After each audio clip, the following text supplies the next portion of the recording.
예. 네. 아, 예.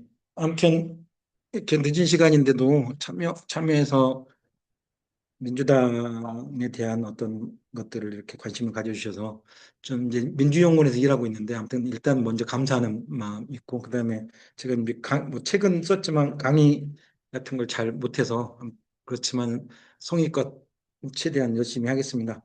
좋은 의미 있는 시간이 되기를 바라면서 강의를 그러면 시작하겠습니다. 오늘 세 번째 세 개의 강의로 나눠져 있는데 오늘은 그 탄생의 순간하고 그다음에 이제 그렇게 탄생한 정당이 왜 어떻게 무슨 이유로 분열했는지 그런 분열의 순간들에 대해서 한번 살펴보도록 하겠습니다.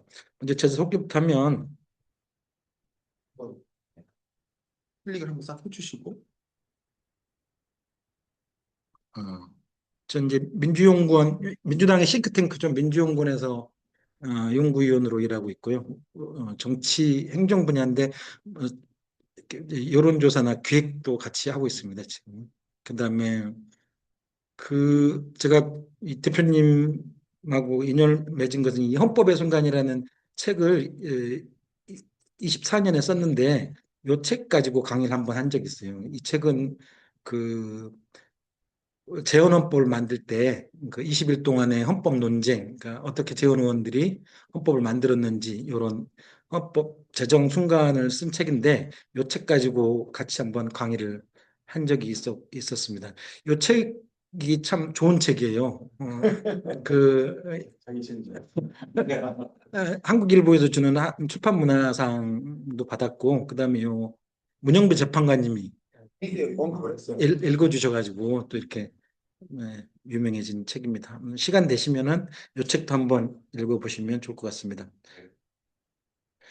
자, 그럼 먼저 이제 질문입니다. 이게 제가 이제 이 책을 쓰게 된 동기랄까 이유랄까 이거는 저희 당이 이제 그 창당 70주년이었어요, 작년이. 그래서 사실은 당에서 70주년이면 좀 기념할 만하고 그다음에 무엇보다도 70년 사를 좀 준비해서 좀 이렇게 써야 되는데 선거라든가 탄핵이라든가 이런 여러 가지 일 때문에 당 차원에서 준비를 내실 있게 못해서 저라도 좀 이렇게 써야겠다 생각해서 제가 10년사를 쓰게 됐고 하면서 한국 현대사를 여러 프리즘이나 여러 안경으로 볼 수 있는데 사실 보니까는 민주당이라는 프리즘으로 한국 현대사를 한번 조망하거나 관망한 책은 없더라고요. 사실은 어떻게 보면 민주당의 역사가 한국 현대사에 아주 중요한 부분을 차지하고 있고 어떻게 보면 이제 나중에 보겠지만 민주당의 순환사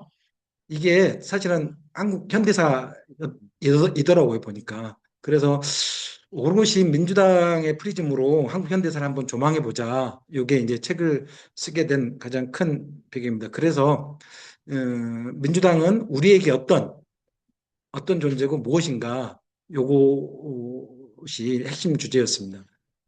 더 나가서 이제 보니까 나 개인과도 민주당은 이렇게 많은 연관을 가지고 있더라고요. 소문에 나와 있는데 사실 삶을 쭉 반추해 보니까 뭐 제가 역사적인 인물은 아닙니다만은 쭉 어릴 때부터 지금까지 살다 보니까 민주당이 제 삶에서 큰 자리들을 차지하고 있더라고요.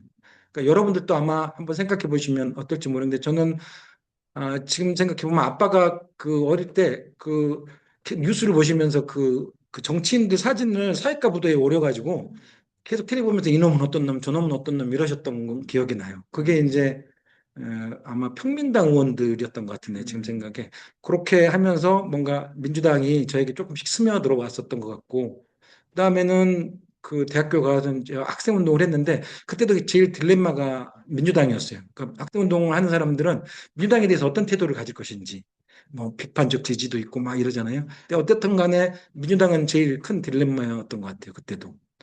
그 다음에 제가 이제 학생운동하다 잡혀갔었는데, 나와서 김대중 대통령이 대통령 되는 바람에 제가 사면복권을 받게 돼서 유학을 가게 됐어요.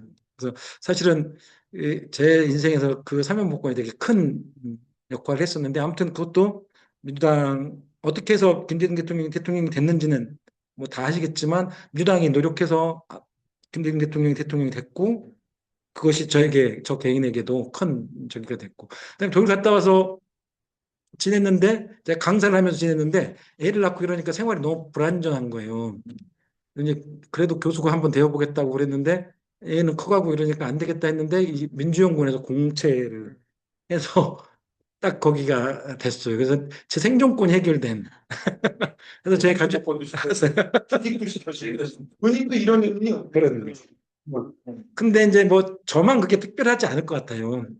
보면 왜냐하면 같은 역사 속에서 같은 시대를 살았다면 어떤 식으로든 민주당과 연루되어 있는 거 아닌가. 그래서 우리의 삶들, 우리 그리고 나 개인과 우리 공동체라는 것이 민주당과 어떻게 연루되어 있는지 좀 이런 거를 한번 쭉 정리를 해보고 그다음에 그래서 우리 일반 시민들, 일반 독자들이 나의 삶과 그리고 우리 공동체와 민주당이 어떻게 연루되어 있는지 얼마나 깊게 연루되어 있는지를 한번 볼 수 있도록 좀 쉽고 재밌게 써보자. 이게 제 책이었습니다. 그래서 최종적인 결론은 좀 이렇게 독자들이 정당이라는 것이 나의 삶, 우리 공동체와 이렇게 연관이 있구나, 연루되어 있구나.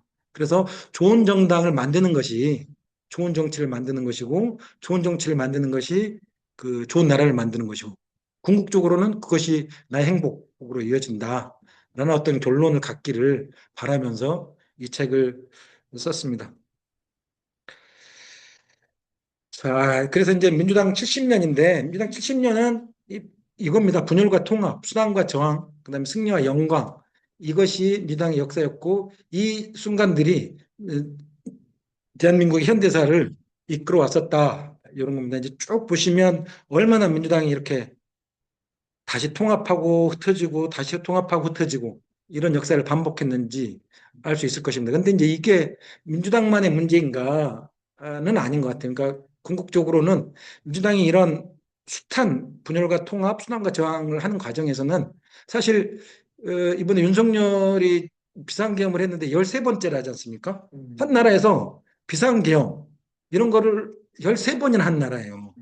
그 비상계엄의 주타겟은 사실은 야당, 민주당이었어요. 그러면은 민주당이 그 13번의 계엄, 이런 속에서 민주당이 얼마나 많은 고난과 순환을 당했고, 그런 것들을 속에서 분열을 겪으면서 다시 통합하고, 이 과정들이 보면은 참, 전 많이 좀 가슴이 아팠었어요. 그래서 이제 이거를 책을 읽으시고 저한테 개인적으로 많은 분들이 이제 서평이라고 합니까? 이런 걸 주셨는데 여러분 아시지만 정철승 변호사는 분이 개인적으로 제가 알아가지고 읽고 서평을 보내셨더라고요. 그래서 자기도 한편으로는 민주당에 대한 느낌이 뭐였는지 몰랐는데 읽고 나서 애증이었던 것 같다. 그래서 평생 자기는 당적을 가진 적이 없는데 이 책을 읽고 당원 가입하기로 하셨다.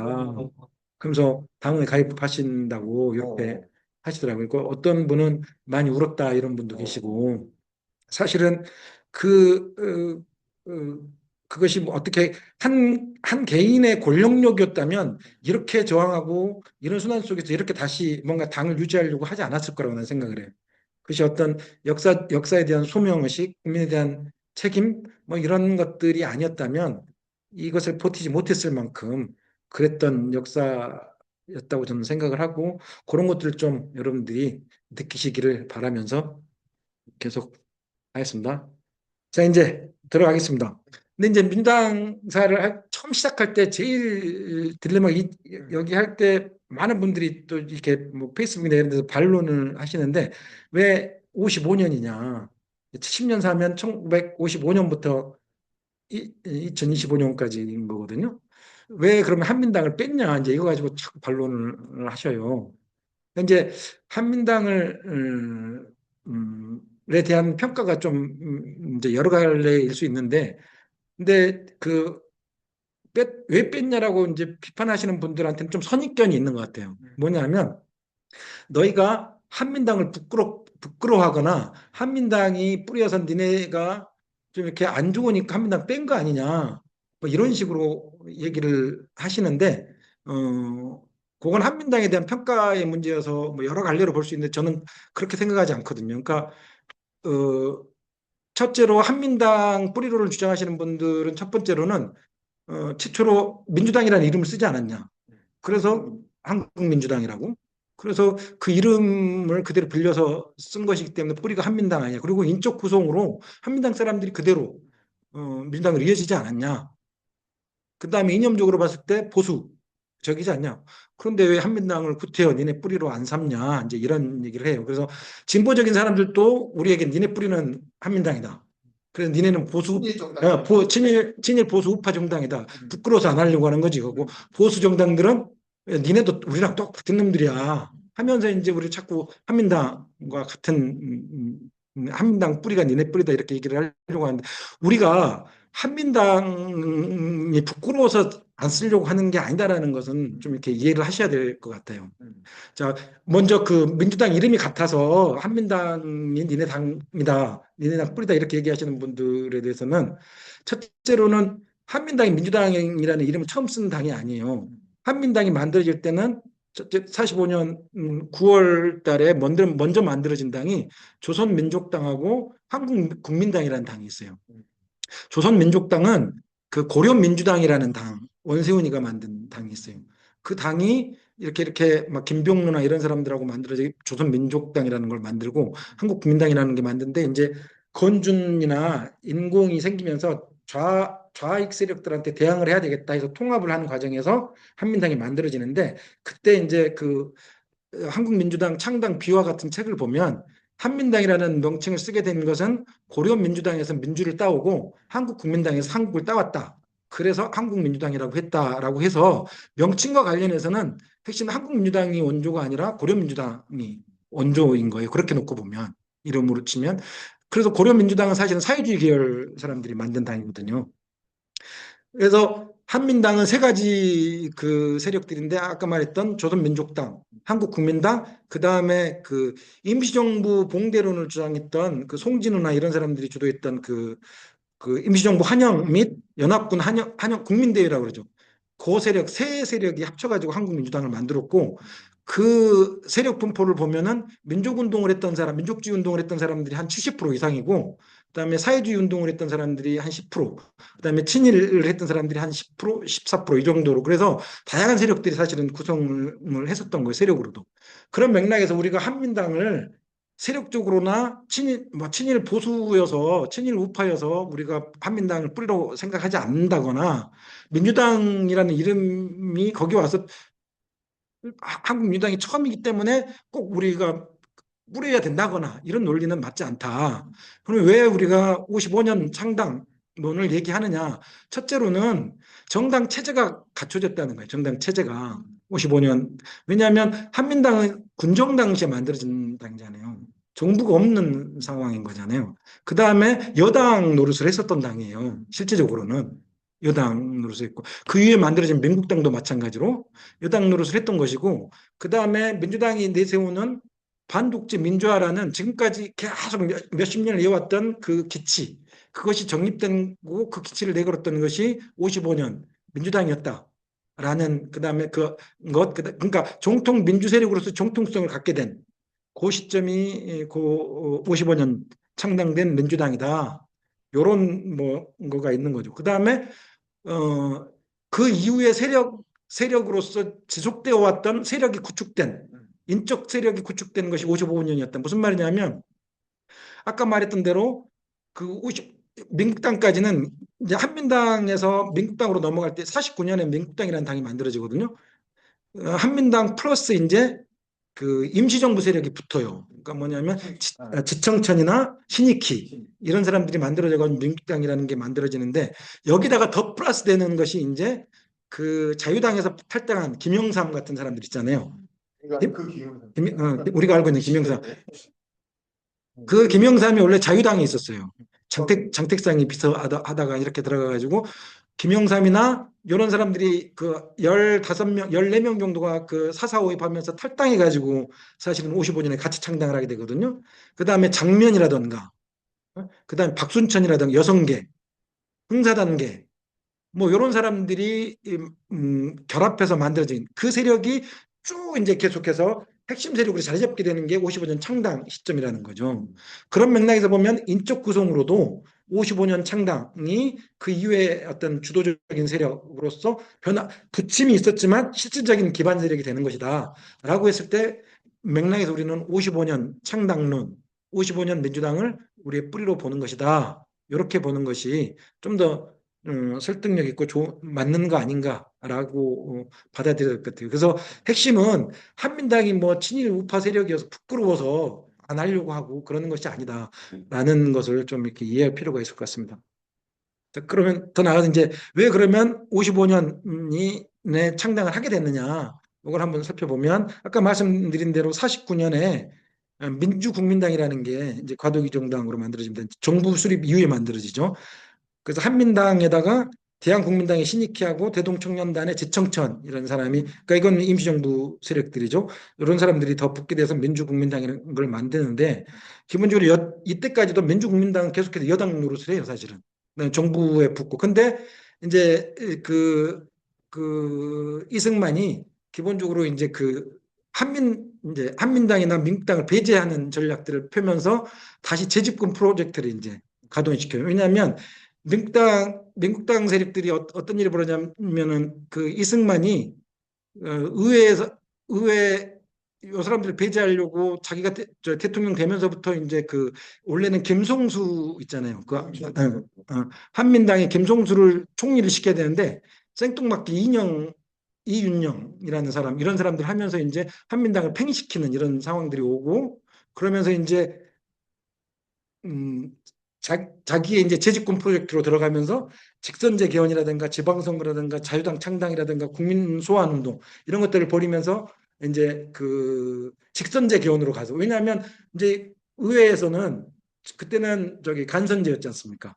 의회에서는 자기를 다시 뽑아줄 것 같지 않으니까 직선제로 가려고 이제 자기만의 이제 어떤 프로젝트를 시작하게 하죠. 그러니까 당연히 반발할 거 아닙니까? 그러기서 이제 의회를 의원들 손한다거나 국회 자체를 해산하려고 하는 그런 이제 짓들을 벌이기 시작하죠. 이제 여기에 써져 있는 건 뭐냐면 국회의원들 협박하는 니네들 이제 내 말 안 들으면은 소환해서 니네 국회직 박탈할 거야라고 하는 이런 이제 흐름들을 만드는데 그래서 국회에서는 이제 대법원장을 불러다가 국회의원 소환하는 게 맞냐 이렇게 하니까 김병로 대법원장이 와가지고 헌법과 절차 법률이 제정되지 않는 한 국회의원 소환은 할 수 없다. 헌법에 맞지 않다. 이제 이런 얘기를 하고 이승만이 거기에 대꾸를 하죠. 국회의원을 소환하는 조건이 헌법에 없다고 말하나 소환하지 말라는 조건이 없으므로 민주국가의 주인되는 투표자들이 자기 대표를 소환한다는 것은 예도로나 법률로나 누가 막을 사람이 없을 것이요. 이런 식으로 해서 계속 직선제 개헌을 이제 가려고 해요. 그래서 이제 국회에서는 내각제 개헌안을 내놓고 그다음에 이승만 대통령은 이제 직선제 개헌안을 내놔요. 52년도에. 근데 두 개가 맞붙어 가지고 싸울 찰나에 이제 이승만 대통령이 최초로 이제 부산에서 체니 쿠데타 그때 이제 개헌안이 우리가 알고 있는 개헌안이 무슨 개헌안입니까? 아니 그때가 이제 발췌 개헌안이잖아요. 어? 이제 의회는 내각제 개헌으로 가서 이승만이 재선하는 걸 막으려고 하고 이승만은 직선제 개헌안을 내놓으려고 하고 이제 이렇게 하는 거지 않습니까? 그러니까 그런 상황에서 의회가 이승만이 계속해서 어떤 식으로든 직선제로 가려고 하니까 그러면 의회가 이제 방향을 틀어요. 그럼 직선제로 개헌하려고 하지 말고 그냥 우리가 야당이 단합을 해가지고 후보 하나를 정해가지고 간선제로 하더라도 이승만을 떨어뜨리고 다른 사람을 의회에서 뽑자. 이제 이렇게 해서 직선제 개헌으로 가려던 것을 이승만이 너무 세게 나오니까 간선제로 해서 우리가 이승만 말고 다른 사람으로 이제 그때 내세우려고 했던 사람이 장면. 이 사실을 알고 이승만이 이제 그것을 29일 날 5월 29일 날 국회에서 자기들이 후보를 결정짓기로 하거든요. 이거를 되들은 이승만이 24일 날 계엄령을 발동해요. 24일 날 계엄령을 발동해서 그때 이제 윤석열의 원조인 그렇죠. 첫 최초의 쿠데타. 최초의 쿠데타고 최초의 친위 쿠데타죠. 권력은. 그러니까 이번엔 저기 윤석열 구형하면서 검사들이 분명히 친위 쿠데타의 정의를 내렸잖아요. 뭐라고 그래요? 친위 쿠데타의 핵심을. 어? 뭐예요? 자기가 자기를 위해서 하는 패턴인가? 그러니까 이제 예를 들어서 박정희가 61년에 권력을 쟁취하려고 했던 그 쿠데타는 친위 쿠데타가 아니죠. 그냥 권력을 빼앗으려고 하는 쿠데타고, 이번에 검사가 딱 구형하면서 했던 것은 윤석열이 권력을 유지하거나 그러니까 유지하며 독점하거나 장기 집권하려고, 권력을 갖고 있는 자가 권력을 갖고 있는 자가 계속해서 권력을 유지하거나 장기 집권하려고 하는 쿠데타다. 그래서 친위 쿠데타다 이렇게 규정을 하죠. 이승만이 딱 그런 케이스로 쿠데타를 했던 거죠. 그래서 전쟁통인데 52년에 부산에서 그렇게. 그래서 발췌개헌이라고 하는 것은 이제 의회가 내놨던 내각제 개헌안하고 자기들이 냈던 직선제 개헌안에서 자기들 개헌안에서 직선제는 통과시키고, 그다음에 의회에서 냈던 개헌안 중에 내각제는 빼고 뭐 이렇게 그 양원제라든가 이런 것만 합쳐가지고 짬뽕 시켰다, 발췌해서 개헌안을 만들었다, 그래서 발췌 개헌안이라고 그러거든요. 그래서 발췌 개헌안으로 통과시켜가지고 직선제 개헌으로 이제 가는 겁니다. 그래가지고 52년 대선에서 이승만이 이렇게 압도적으로 이기는 상황이 벌어지고. 그걸 이제 미리 쿠데타를 통해서 의원들을 체포해서 사실상 협박하면서 그걸로 그렇죠. 밀어붙인 거죠. 52년에 음.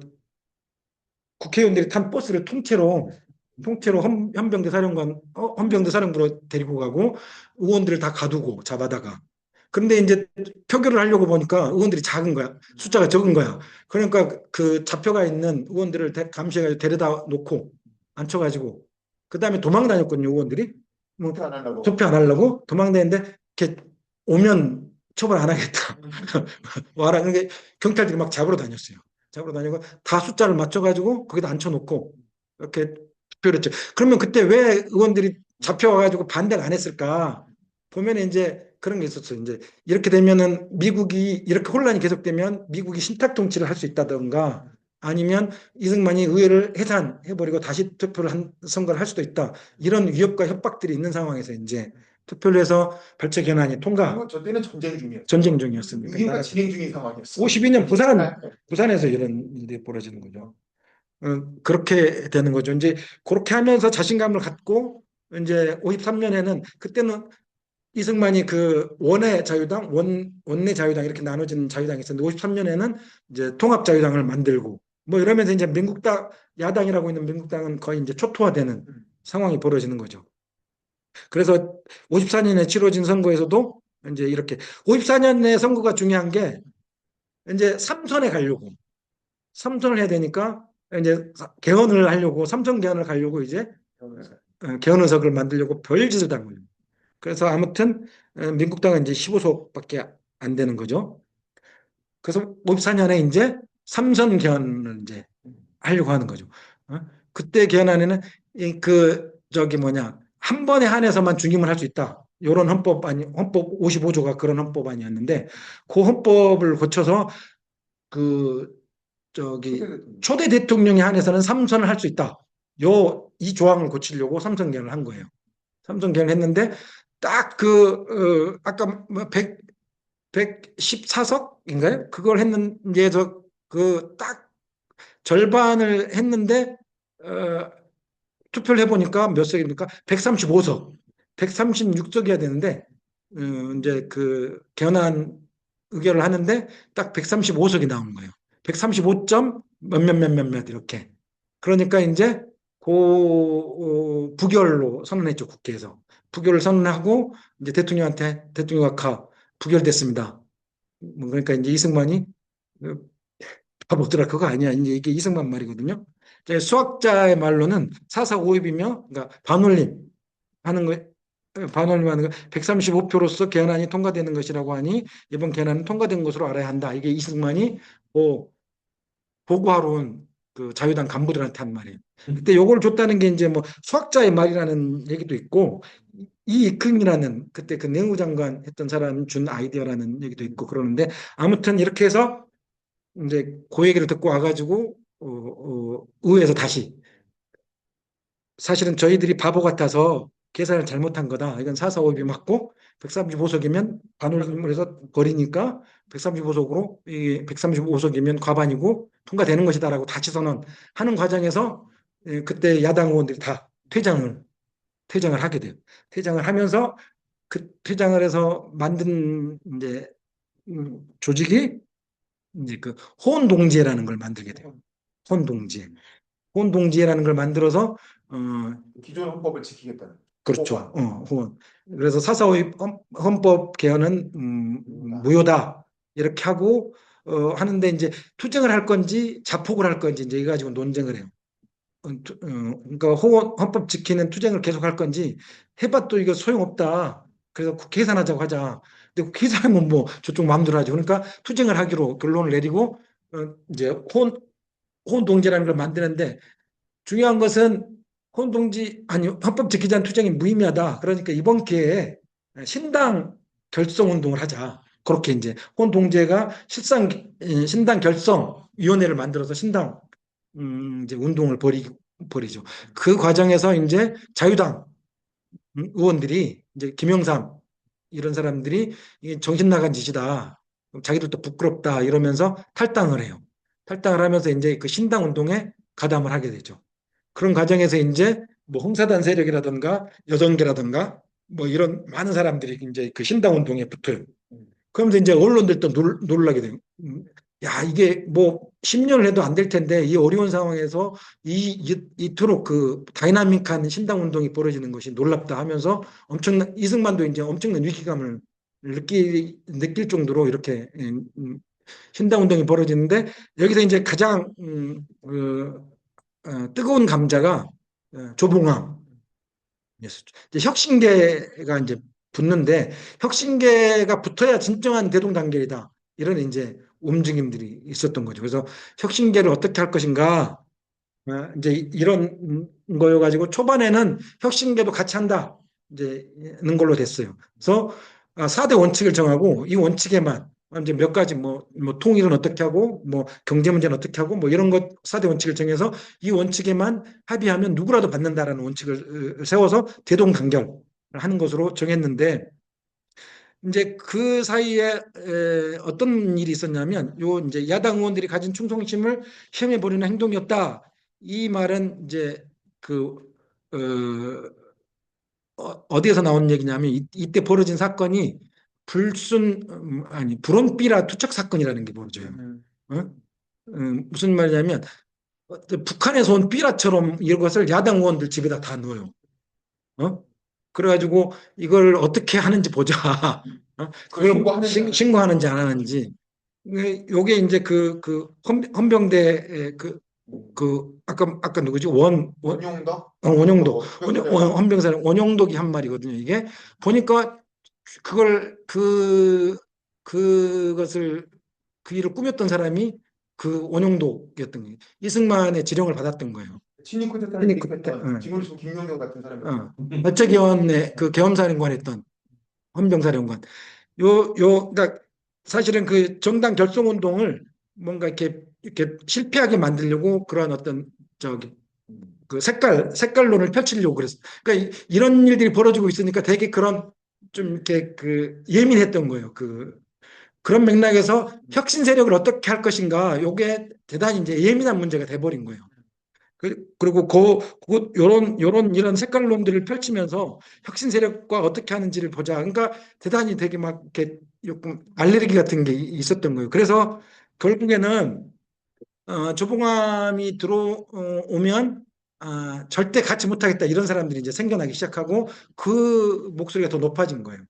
그래서 이제 사실은 장면이나 이런 사람들, 김도연이나 이런 사람들은 사실은 예전에 김도연 이런 사람들은 그 김준현이나 이런 사람들은 사회주의 운동을 했던 사람들인데 조봉암이 들어오면 자기들 안 하겠다 이제 이런 흐름들이 만들어지면서 조봉암이를 안 받는 상황이 이제 벌어지고 그러면서 아까 말한 그 원칙을 이미 정했는데 그 원칙이 무너지는 거 아니냐 하는데 거기에서 이제 원칙 조항이 있었거든요.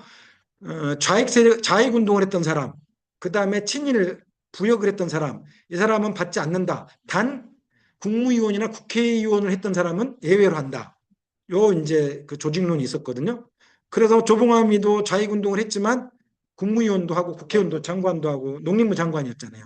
그래서 조봉암은 조봉암이를 받으려고 사실 그 원칙을 만들었던 거예요. 단서 조항을. 그런데 이제 조봉암이를 안 받으려고 그 단서 조항을 없애버려요. 없애버리면서 조봉암이를 못 받게 되는. 근데 조봉암이가 들어오는 것을 가장 찬성했던 사람이 사실은 김성수예요. 김성수.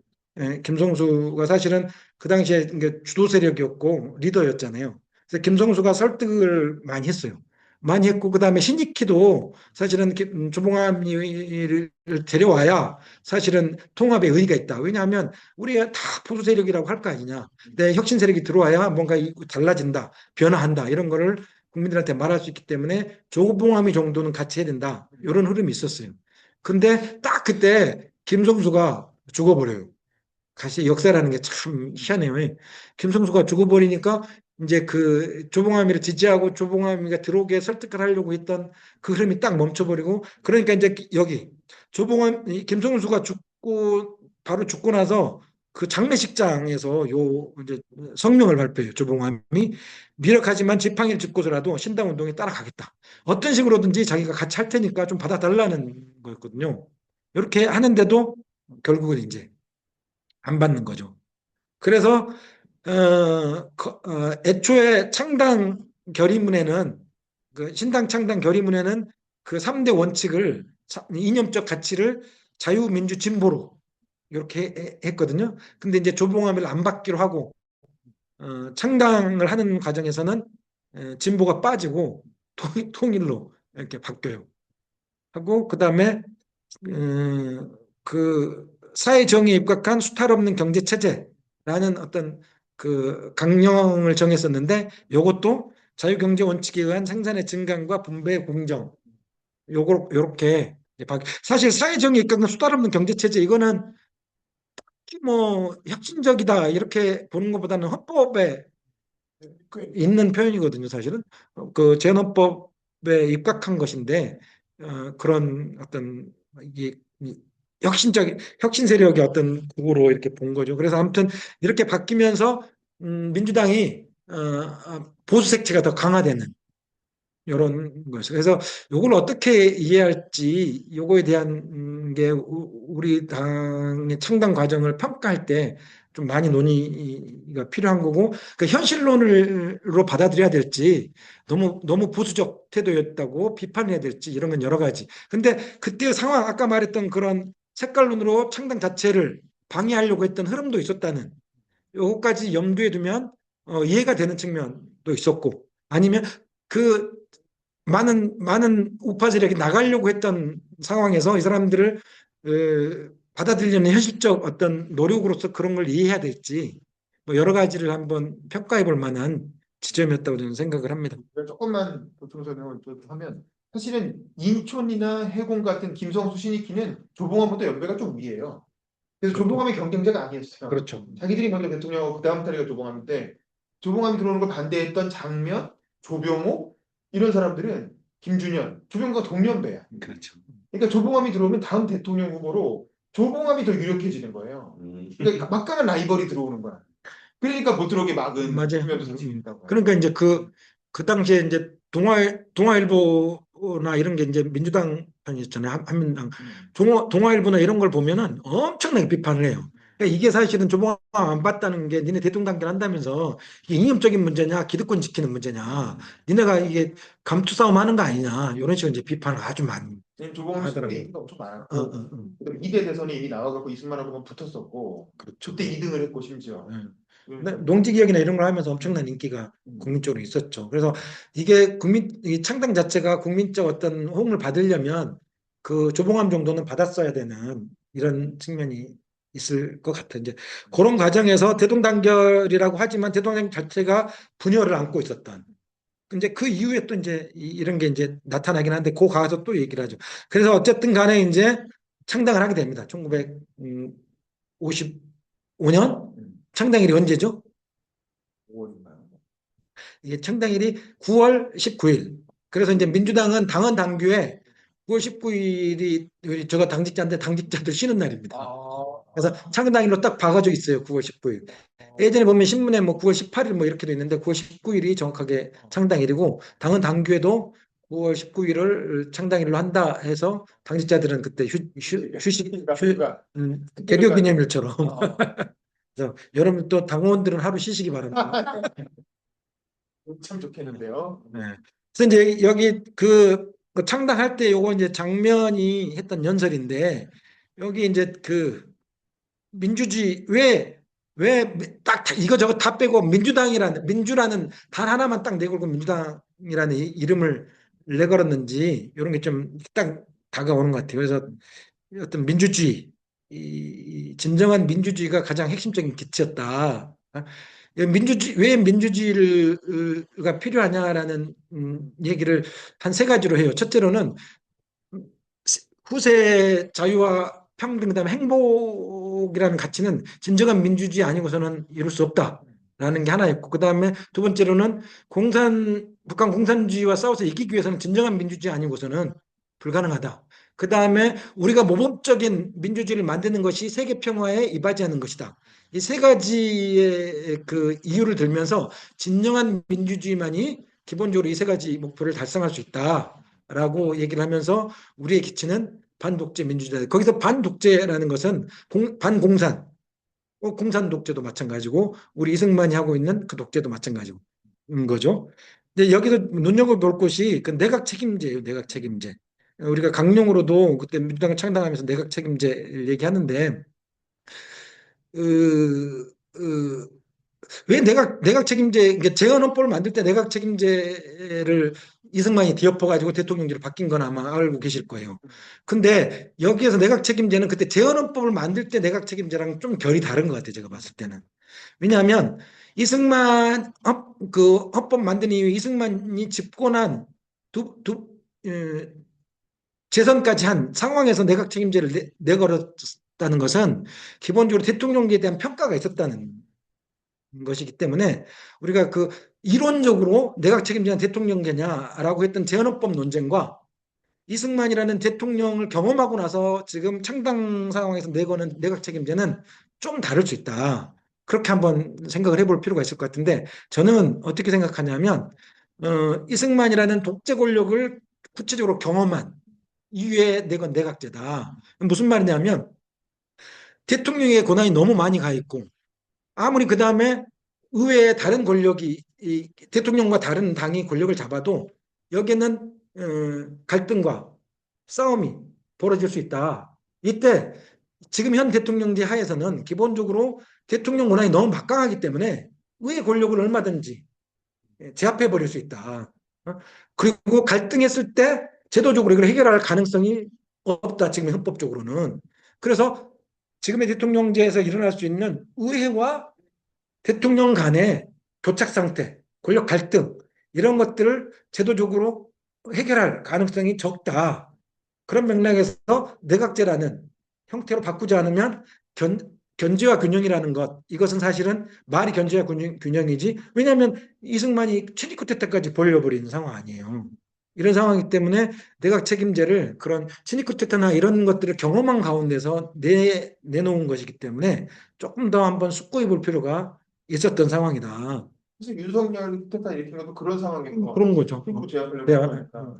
그러니까 왜 우리가 190석이나 가졌는데도 사실은 국민들이 그렇게 했기 때문에 의회를 우리가 190석 장악하고 있기 때문에 막은 게 아니에요, 사실은. 국민들이 그렇게 했기 때문에 왜냐하면 지금 뭐 군권이나 이런 걸 다 장악하고 있는데 하려면 얼마든지 했겠죠. 바보 같으니까 그랬지, 사실은. 그렇지 않겠습니까? 우리가 잘 모르고 있어서 그러는데 성공한 친이 쿠데타는 두 번 있어요. 한 번은 아까 말했던 이승만의 친이 쿠데타가 한 번 있고 또 한 번은 유신 쿠데타가 있지 않습니까? 10월 유신이.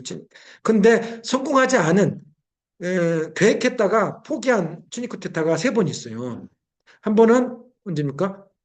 한 번 전두환이가 85년에 그 신민당이 아주 그 돌풍을 일으켜가지고 그 전까지는 그 관제야당 하다가 신민당이 김대중 대통령까지 와가지고 막 바람을 일으키잖아요.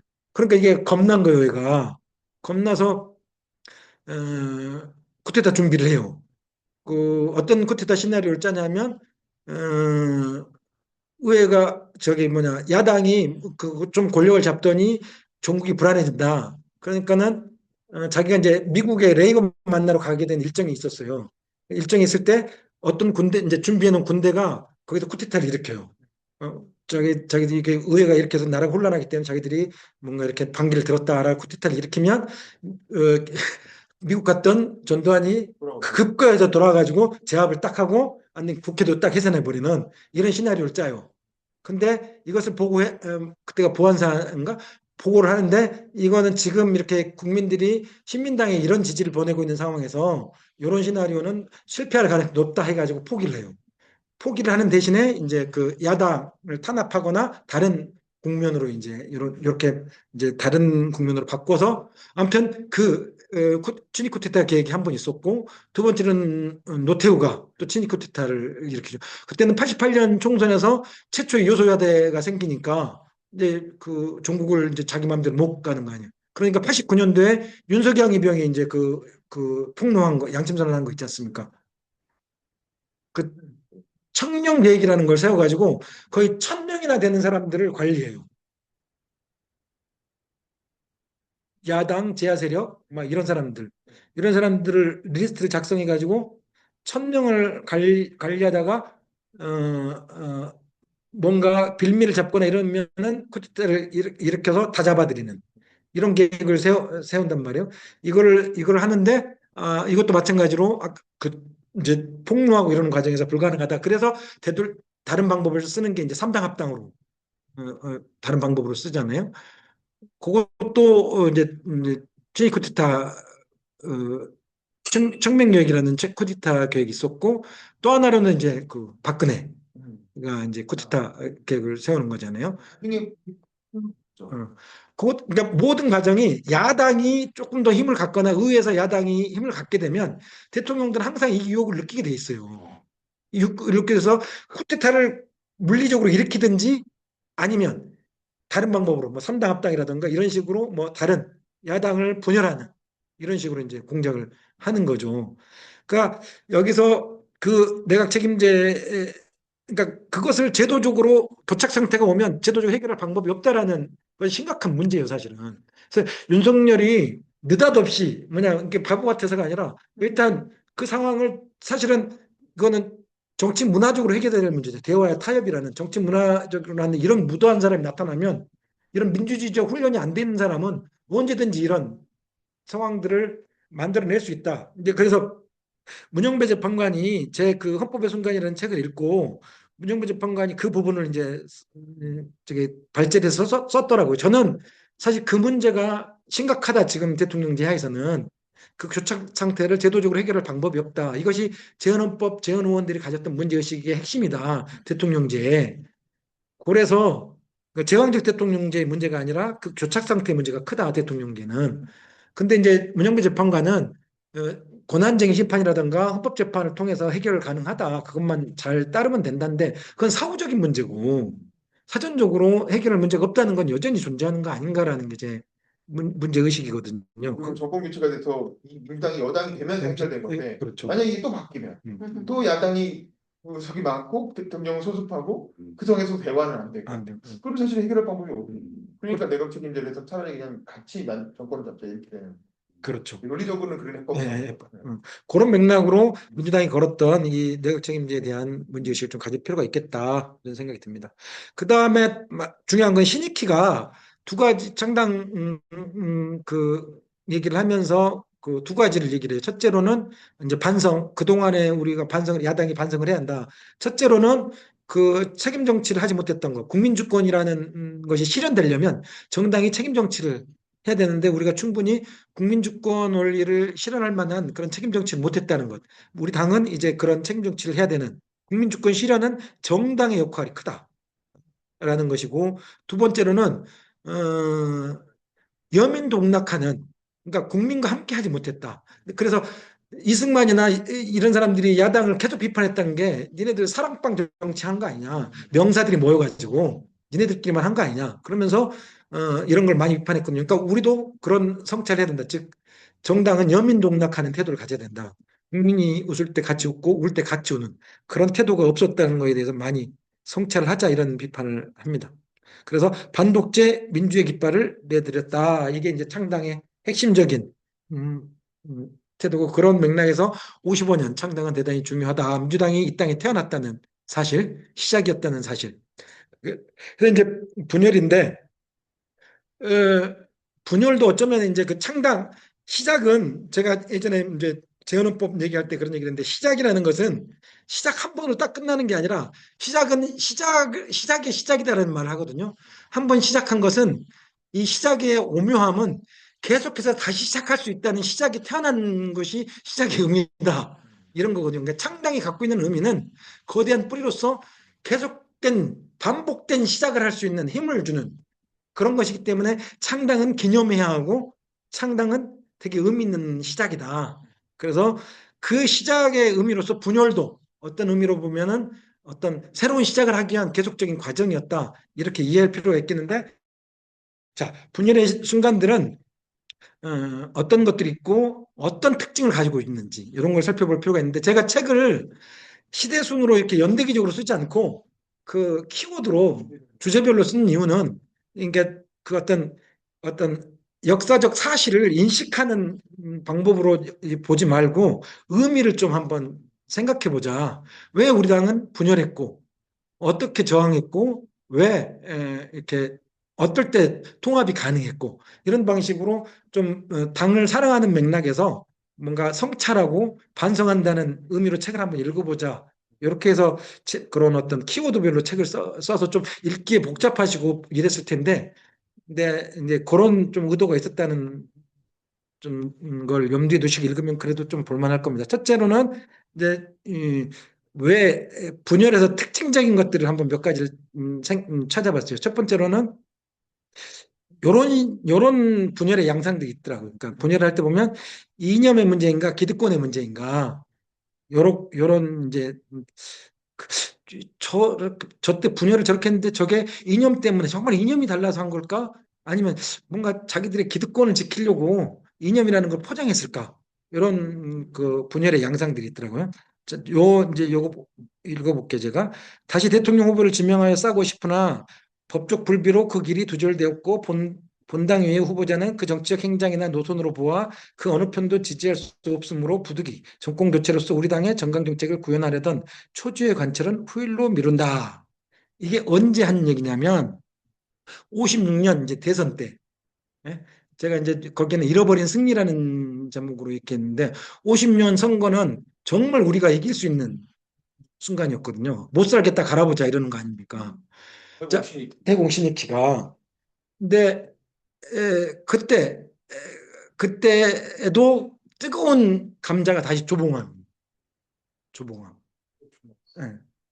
우리가 이제 이길 수 있는 분위기였는데 조봉암이 딱 출마를 하는 거예요. 출마를 해서 출마를 하니까 이렇게 이번엔 진짜 이겨야 되고 못 살게 국민들이 못 살겠다고 하는데 진짜 갈아야 되는데 분열하면 안 된다 그래서 이제 단일화 이제 협상을 합니다. 협상을 하는데 협상이 들어가려고 하니까 조봉암이 선제적으로 나와요. 그러니까 자기가 양보하겠다 하면서 자기가 대통령 후보에서는 사퇴를 할 테니까 부통령 그때 박기출이 진보당 그때 진보당을 아직 만들지 않고 준비위원회인데 박기출을 부통령으로 해달라 이렇게 해요. 그때 민주당에서는 후보로 이게 신구파가 엄청나게 싸웠었는데 싸웠던 과정에서 신익희를 구파죠. 신익희를 대통령 후보로 하고 장면이 양보를 해서 신파가 부통령을 가는 걸로 해서 이렇게 해가지고 신익희 정 부로는 장면 이렇게 이제 만든 거죠. 근데 이제 협정을 하는데 신파 측에서 장면 쪽에서 절대 이제 이거는 안 받겠다. 신익희는 협상의 여지가 있었거든요. 왜냐하면 뭐 신익희 입장에서는 자기는 이제 한인 대통령 되는 거니까. 근데 이제 장면 요 신파 쪽에서는 이제 못 받는다. 이렇게 해서 계속 협상을 이어주고 있었어요.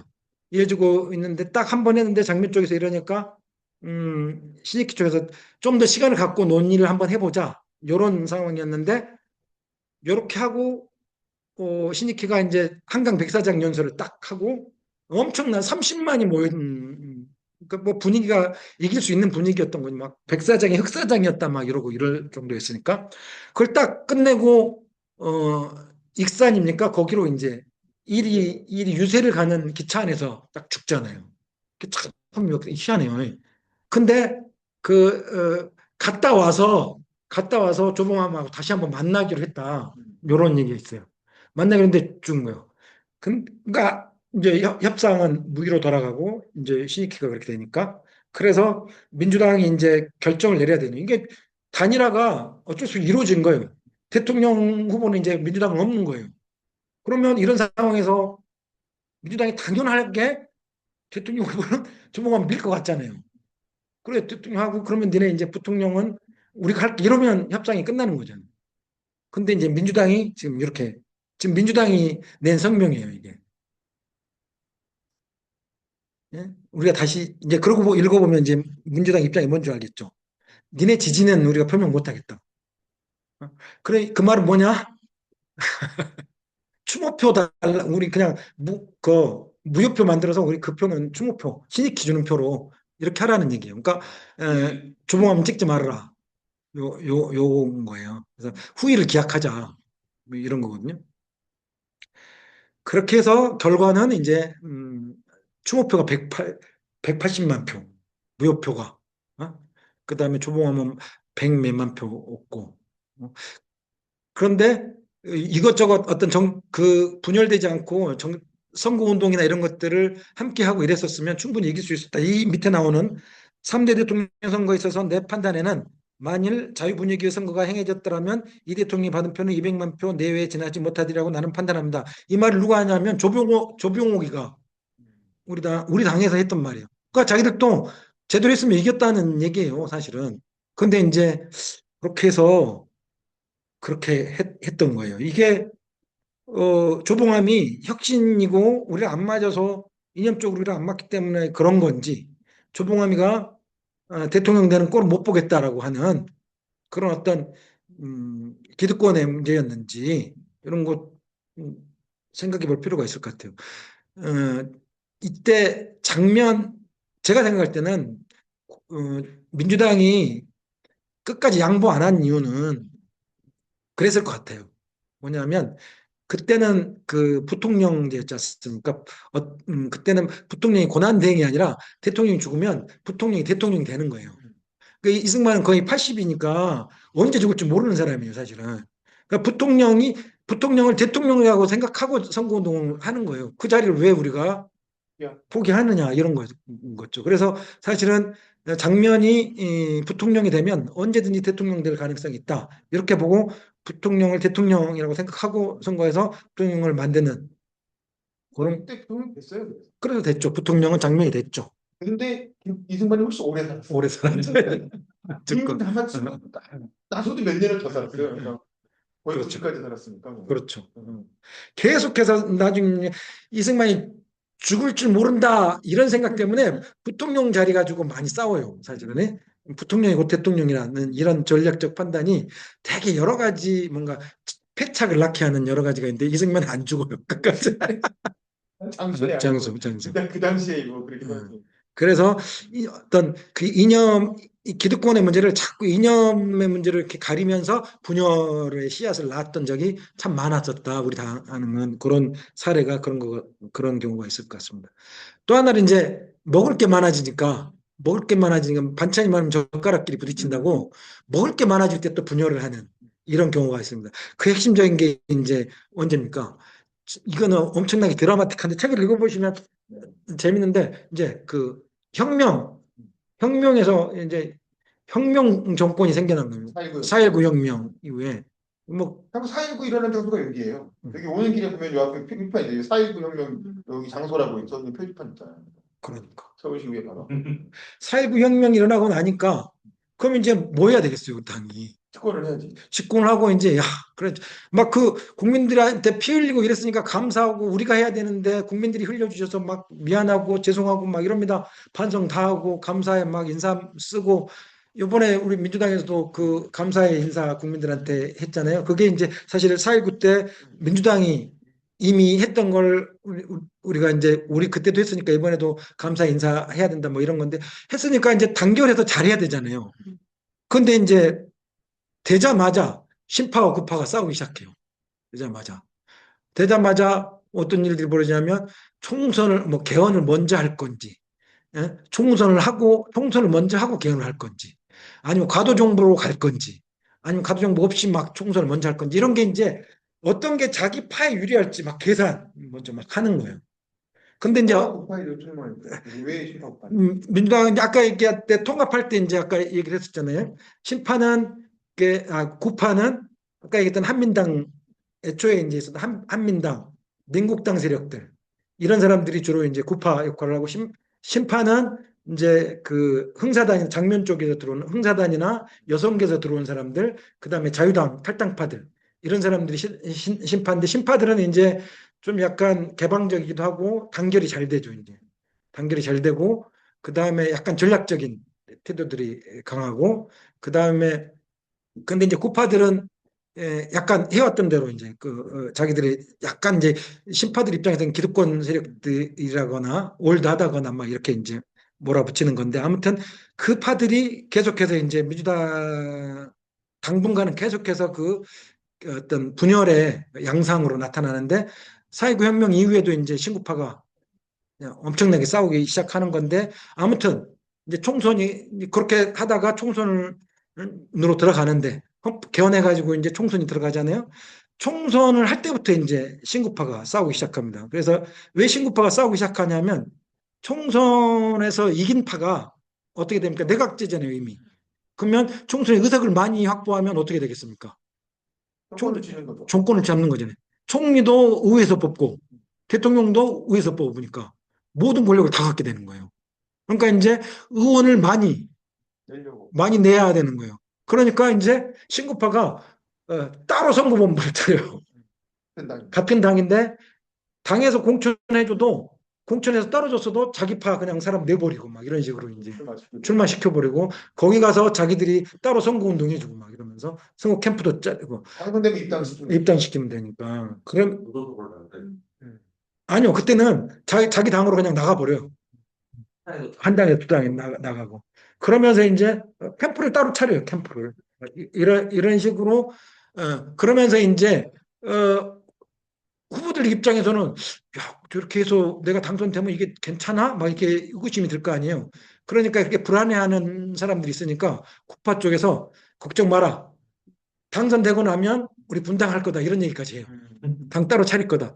그러니까 우리 믿고 선거 출마하고 선거운동도 심파랑 싸우는 태도로 선거하면 된다. 이런 식으로 이제 선거운동 자체를 그렇게 해요. 그렇게 해서 이제 당선 딱 됐잖아요. 이제 선거가 끝났어. 그러니까 이제 그 지방에서 올라온 사람들 이런 사람들이 이제 서로 자기파로 만들려고 서울역에서 막 진을 치는 거예요. 동아리 있죠. 송화를 영입 데리고 가가지고 막 이렇게 막 설득하고 우리 파 들어오라 그런 난리 부르스를 치면서 이제 거의 이제 당이 이제 나눠지는 거 나눠지는 상황이 오죠. 요 이제 읽어보면은 앞으로 민주당이 집권하게 되겠지만 당내 분열로 신통한 정부 구실을 못할 것 같으며 양파는 권력 쟁탈전을 일삼을 것이다. 앞으로의 정부는 여한 형태와 요소와 인물로 구성되든지 장수하지는 못할 것이다. 이게 프랑스 르몽드지가 어? 이미 신구파의 갈등이 얼마나 심했는지 이미 그거를 보고 있는 거예요. 그러니까 사실 보면은 그런 거예요. 이게 그렇게 피 흘리고 혁명을 일으킨 국민들이 보기에 부끄럽지 않았을까. 그러니까 이제 당이라는 게 이게 끝까지 그 자기들의 그런 어떤 그 권력이나 이런 것들이 더 중요한 밖에서 볼 때도 이런 모습이 보였다는 게그 외신 기자까지도 이렇게 하는 거는 어느 정도 있겠어요. 그러니까 심파나 구파냐 이것도 기자들이 딱 그렇게 붙여준 이름이고 자기들이 스스로 뭐 심파구파 외치진 않았지만 이렇게 했던 거죠. 그다음에 이제 그 밑에는 내각 책임자 아래 건전 야당이 없는 이 정국에서 너무 비대해져 있는 민주당은 두 개 정당으로 갈라져야 하며 강력한 국정 수행은 뜻맞는 인사들끼리 책임지는 정치를 통해서만 가능하므로 구파는 국민 여망에 따라 책임지고 정권 담당에 매진할 것이다. 요게 이제 떨어져 나가는 당. 우리 이제 분당하는 게 더 맞다. 그러니까 무슨 논리를 펴냐면 이제 떨어져 나가는 당이 이제 신민당 구파가 신민당으로 떨어져 나가요. 이제 그 과정이 대통령에서 그 총리 뽑는 과정에서 신구파가 싸우면서 처음에는 신파에서 정면 그 누구죠? 윤보선을 대통령 하는 것까지는 신구파가 합의를 해. 합의를 하는데 그 다음에 총리는 누가 할 거냐? 그래서 신파에서는 야 나눠 먹자. 분점론을 해야 분점해서 서로 경쟁하고 견제하는 게 맞지 않냐. 그래서 분점론을 신파들은 들고 나오고 그 다음에 그 저기 구파는 단점론. 야 대통령하고 총리가 같아야 뭔가 이렇게 딱 협력해서 하지. 지금처럼 신구파가 이렇게 있어도 싸우는데 총리하고 대통령 나눠놓으면 얼마나 싸우느라고 하겠냐. 이런 단점론이냐 분점론이냐 하면서. 근데 심판은 대통령은 저기 하고 이렇게 적당히 나누자. 그래서 총리는 장면으로 하자. 이렇게 하는데 구파는 안 된다. 윤보선이 하고 그 다음에 총리까지 그때는 이제 김도연으로 해서 단점론이 국정 운영하는데 더 효율적이고 맞다. 이렇게 하는데 합의가 안 되고 협상이 안 되죠. 그래서 윤보선이 신파에서는 다 밀어줬는데도 불구하고 이제 구파 편을 들면서 구파의 김도연을 지명하죠. 지명을 하는데 부결되죠. 부결 이제 무소속들이 네. 무소속들이 김도연이 그 구파는 배짱을 부려요. 고국 내각을 만들겠다고 무소속을 설득해야 되는데 무소속 설득을 안 하고 그냥 뭐 하려면 하고 말라면 말하는 배짱으로 했는데 무소속이 대거 반대를 해가지고 안 돼요. 그래서 이제 2차 투표를 가는데 2차에서는 윤보선이 2차까지 그러기에는 좀 부담스러우니까 장면을 해서 떨어뜨리는 전략으로 가요. 장면에서 떨어뜨리고 3차로 가서 이제 다시 해서 한번 해보자 했는데 2차에 장면을 했는데 무소속들이 대거 장면을 지지해 버리는 거예요. 그래가지고 이제 장면이 돼서 총리가 되는 상황인데 이렇게 되니까 이제 완전 이제 건널 수 없는 상황이 돼서 구파가 신민당이라는 또 다른 당을 만들게 되는 이런 상황이 돼서 하는데 이제 이 논리가 이제 그 신민당이 지금 하는 얘기예요. 뭐냐면 저기 민주당이라는 거대 정당이 혼자 전국을 운영하면 이건 일당 독재가 되니까 당을 나눠서 하는 게 더 맞다. 이러면서 저 민주당의 강령이 그 일당 독재 반대하는 거 아니냐. 그래서 뭐야? 당을 당을 나눠야 된다.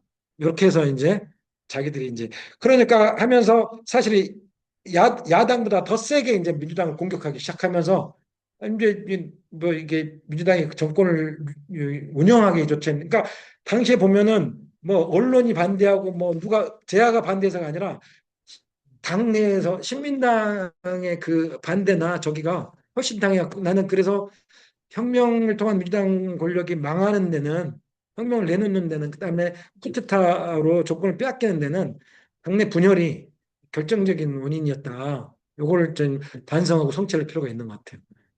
왜냐하면 그 가관이 아니거든요. 그 싸우는 모습들이. 그래서 깊이 쿠데타를 그 박정희를 뭐 우리가 그렇다고 해서 옹호할 수는 없지만 당이 우리 역사에서는 대단히 부끄러운 국면이었다.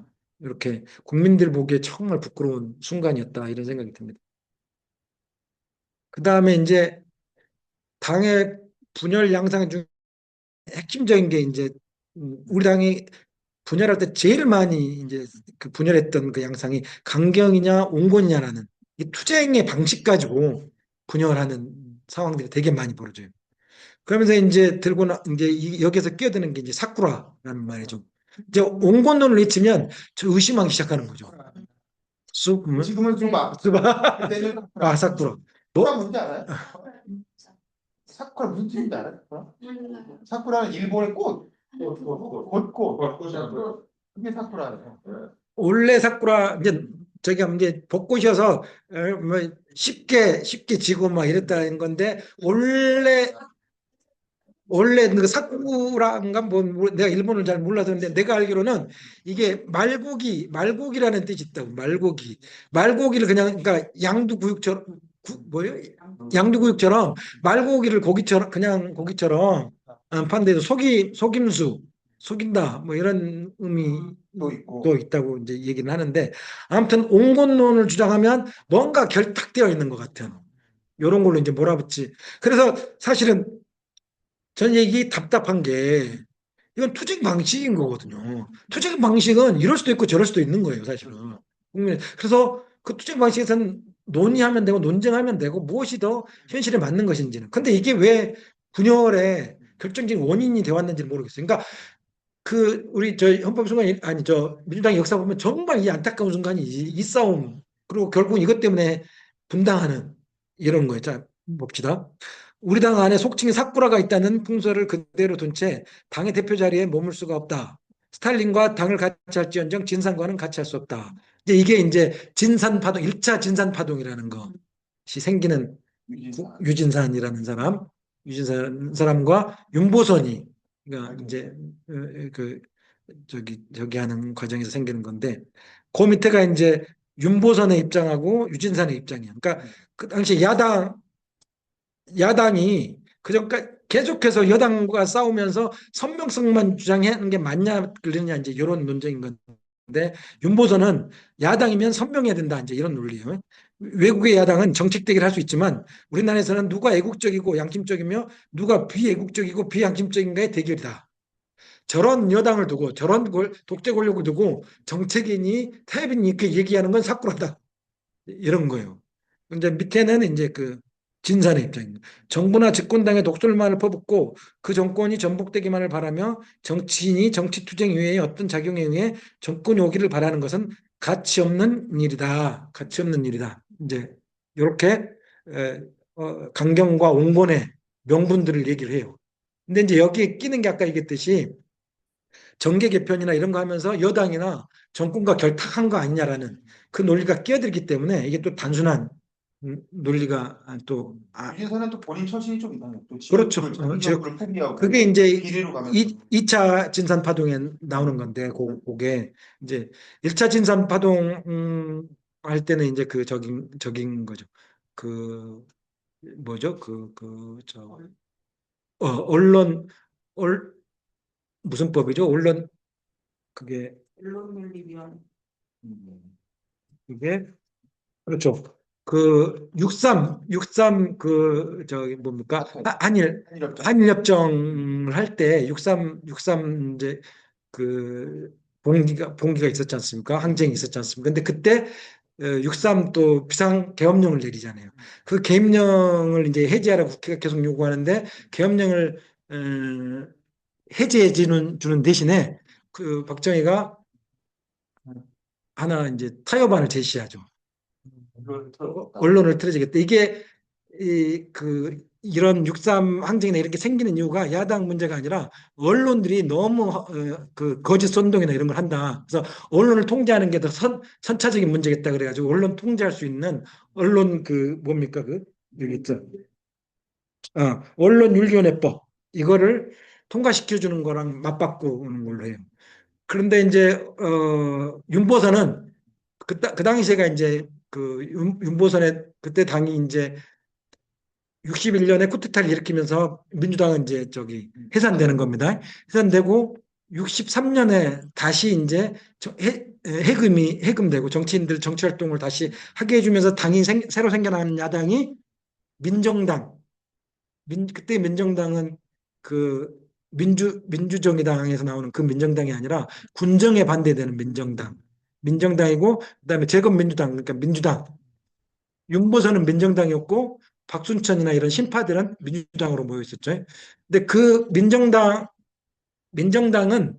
그때 이제 타협 안 하려고 그래요. 그 언론정화법 그거 못 받아들인다. 그런데 민주당에서는 수정안을 발의하면서 수정안 뭔가 이렇게 독도 조항들만 개정해서 넘어가자. 이렇게 이제 해서 여당에서 이걸 받아들여요. 독소조항 그럼 니네가 원하는 독소조항 그럼 받아들이겠다. 이런 식으로 해서 하는데 그때 민정당의 사무총장을 했던 사람이 유진산인데 그때 이제 유진산이 민주당이 얘기하는 그 수정안 독소조항이라는 게 뭐냐면 예를 들면 거기에서 언론 윤리위원회법이라는 것의 핵심적이었던 게 그 대통령 욕만 해도 명예훼손죄로 해서 이런 것들을 그 처벌할 수 있도록 하는 이런 조항들이 있었는데 이런 것들만 수정해서 통과시키자 이런 거였고 그래서 민주당은 수정을 발의했고 여당이랑 합의가 됐는데 윤보선은 이것도 안 된다. 근데 유진산이 진산이 이걸 받아들여요. 근데 이제 이 받아들이는 것이 이제 이 사쿠라 니네가 이제 뭔가 여당하고 뭐가 있었기 때문 아니냐. 이제 이 과정이 이제 요 논쟁이 있었던 거여서 그 과정에서 이제 유진산을 막 이제 뭐 제명하고 뭐 어쩌고 이러면서 이제 엄청난 당내 내분이 생겨서 그때 이제 그 민정당이 사실은 분열 야당으로서 민정당이 이제 분열하는 과정이었죠. 그래서 야당에서 민주당에서 강경이냐 온건이냐라는 투쟁 노선 가지고 이제 분열하기 시작하는 그것이 이제 이런 과정이었습니다. 잠깐 근데 김대중도 한일협정에 대해서 다소 온건한 입장을 또 민주당이었으니까 후라라는 비난을 또 김대중도 받았. 민주당이었으니까 그때가 그게 이제 요 다음에 요거죠. 요거. 그 다음에 이제 나왔던 게 이제 민주당하고 민정당이 나눠져 있잖아요. 나눠져 있는데 6.3 협정 반대, 대일 구려개국 반대 투쟁을 하다 보니까 나눠져 있으니까 이게 안 되겠다. 그래서 하나를 합쳐서 이제 싸우자. 이렇게 해가지고 최초로 나눠져 있다가 다시 민주당 이후에 다시 단일 야당을 만든 그 당이 뭡니까? 아니요. 민정당하고 민주당이 나눠져 있다가 합친 당이 최초의 통합야당이 민중당이라는 당. 민중당이라는. 그다음에 거기 민중당의 첫 번째 대표가 여성 최초의 대통령이 박순천. 민중당이 생길 때가 아까 이제 얘기했던 그 진산이 큰 역할, 유진산이. 왜냐하면 윤보선이 그때 다시 민정당 대표였으니까 다시 이제 민중당의 대표가 될 수 있었는데 유진산이 그때 이제 제명당해가지고 무소속으로 돼 있지 않습니까? 근데 유진산이 대단히 이제 큰 세력을 갖고 있었거든요. 유진산을 민중당으로 받아들이면서 진산이 윤보선 반기를 들고 박순천 편을 들어버리는 거죠. 그러면서 이제 그러면서 박수천이 그러니까 이게 그러니까 윤보선이 이제 인과응보 같은 이런 상황이 오는 건데 아무튼 그래가지고 민중당을 만들게 돼요. 근데 민중당을 만들면서 창당 결의문이라는 걸 만들어요. 창당 결의문. 민중당은 어떻게 보면 순수하게 그 대의 대일 협상 이것을 저지하기 위해서 만든 통합야당이에요. 그런데 창당 결의문에 이렇게 써요. 한일협정 국회 비준을 막지 못하면 의원직을 총사퇴하겠다. 이것을 약속을 해요. 어, 약속을 하는데, 근데 아까 이제 얘기했듯이 그 신파들, 그러니까 민주당에서 들어갔던 이런 파들은 다짜고짜 막는 것보다 그 상임이나 이런 데서 왜 이것이 굴욕적인 협정인지를 국민들한테 알려야 될 거 아니냐 우선. 왜냐하면 지금까지 거리에서 시위는 많이 했는데 의회로 들어왔으니까 이제 그 상임위에서 국민들한테 알려서 그 총사퇴는 나중에 해도 된다. 총사퇴하고 나서 어떻게 할 거냐.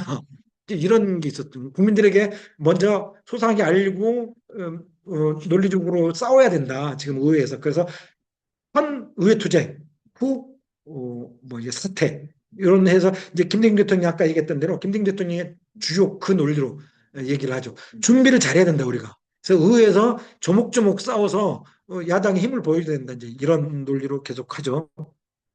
그런데 이제 그것을 윤모선이나 이런 사람들은 이제 야 약속해놓고 뭔 소리야?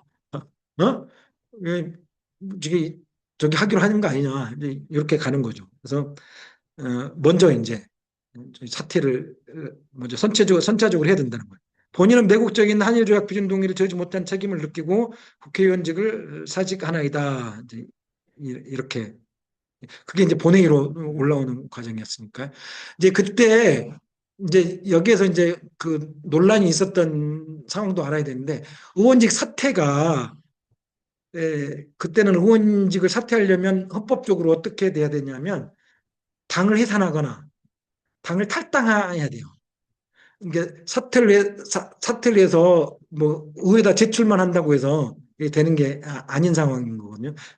그래서 요구하는 게 탈당을 하자 아니 당을 해산하라는 요구를 하는 거예요. 근데 어떻게 이런 싸우자면서 당을 해산하는 게 말이 되냐 논리적으로 봐도 그렇잖아요. 당을 안 하나 이제 당을 해산하라고 하니까 그거는 이제 말이 안 되는 소리니까 그러니까 선제적으로 자기가 이제 탈당계를 낸 거예요. 그래서 탈당계를 내겠다고 윤보선이. 윤보선. 그래서 그 서태론자들이 안 하니까 계속해서 이제 14명 정도가 각 지구당에 탈당계를 내가지고 의원직을 사퇴해요. 그런 식으로. 그러는데 이제 민주당 그 아까 얘기했던 그 이제 의회 투쟁 그다음에 후 사퇴하자는 사람들은 그게 반대하고 마지막에 사퇴서를 내는데 뭐 국회에서 사퇴를 안 받아들이죠. 그렇게 해서 결국은 의회에 들어가는 사람들은 그 사퇴가 반려되고 나머지 아까 얘기했던 대로 탈당파들은 그 탈당을 해서 다시 이제 민중당이 분열 갈라지게 되죠. 그렇게 갈라진 게 이제 민중당과 신한당으로 이제 또 나눠지게 되는 거예요. 신한당은 윤보선이 탈당해가지고 탈당한 의원들이 가가지고 신한당을 만들게. 근데 이제 이 과정도 명분은 그렇게 약속을 했으니까 약속을 지켜야 되고 선명하게 투쟁해야 된다는 것이지만 여기에서의 내막은 이제 대선이 몇 년도입니까? 그때가 이제 66년도에 신한당이 만들어지는데 이제 분열돼서 신한당과 민중당으로 나눠지는데 대선이 67년 대선이 있는 거잖아요.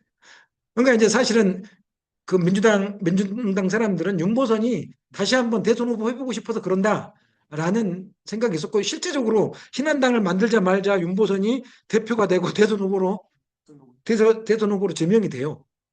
그러니까 누가 봐도 사실은 그런 거죠. 그런 어떤 어, 그런 정무적이고 전략적인 자기들의 이제 어떤 그 계획들 속에서 이루어지는 것들이고 나머지들은 다 명분처럼 이렇게 제기되는 것 같아요.